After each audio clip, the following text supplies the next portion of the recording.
I hear it every day. I see it with my own eyes. Schools, police forces, even Taco Bell. People aren't coming to work. They don't want to work. They feel they don't have to. Life isn't free.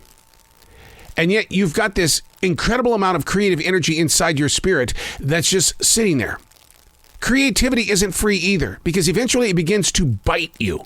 Eventually it begins to rip you apart. And you're going to do everything humanly possible to rip it from your system, but you can't, because it's connected to you. Every bit of you.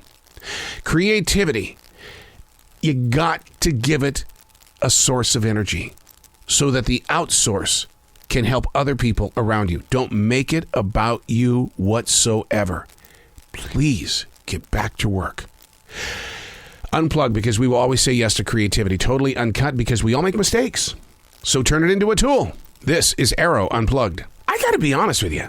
I have no idea what I'm writing, why I'm writing, or where the writing is going to grow. I just know that my daily discipline is to show up in this writing space and to allow what is in the moment of now to become the spirit of what is going to become the now. I don't know why I write the way that I do, but I'm going to be very honest with you. It got to the point when I was in terrestrial radio where they asked me, please don't send an email to anybody. And I said, why? And they would say, because people don't understand what you're saying. What? No, hold on. I write every day. I grip the idea that I'm a little different, but they don't understand what I'm writing. No, there are people that have come to us and they say, he's weird. I can't figure out what he's saying. So talk about dumbing things down. I mean, it's like I had to make things so simple. And yet even when I've done it in a simple way, people don't understand. I'm going to give you a good example. This is the example. This is what was falling from my writing instrument this morning. The light in my writing space always creates shadows on this page. My imagination seems to be influenced by it today, like that of having proof of there being a presence. The shadow cannot be if I am not here. The left hand reaches outward to touch the shadow, to feel if there's a texture. But of course, it doesn't have it. Its shape is only a silhouette. There are no muscles to grip the writing instrument, then shove ink into the veins of the giving tree, which makes me believe that a shadow is a follower. And yet, when laid against this page, it's the shadow that I see first. Is the message, this new sun, to pull back in the assumed view? To fall witness to the greater source and not the echoed influence? A shadow with its thin layer of darkness isn't the truer voice of the writer. Send that in an email.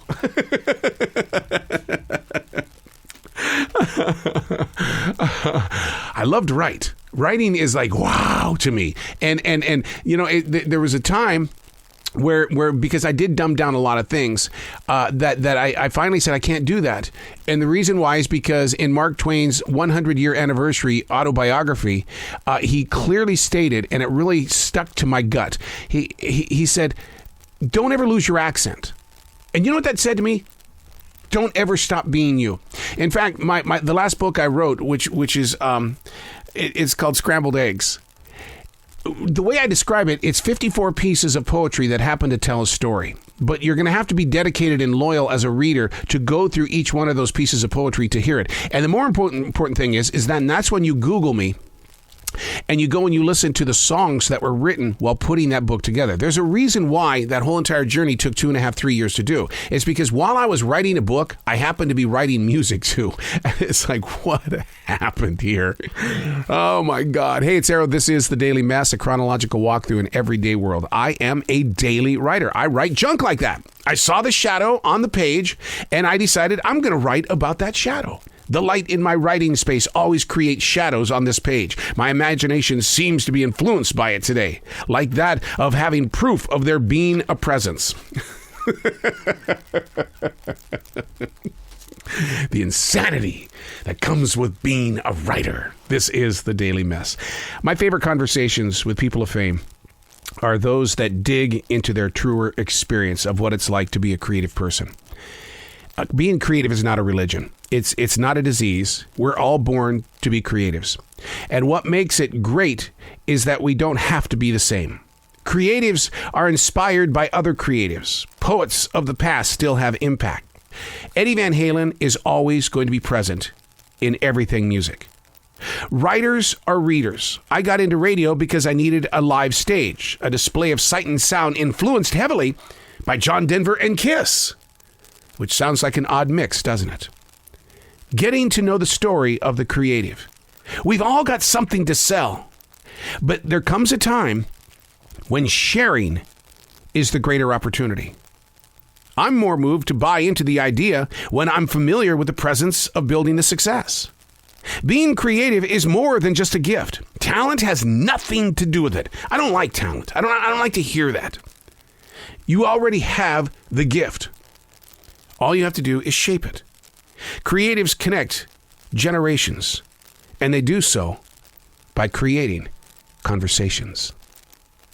I'm Arroe, and that's the Daily Mess.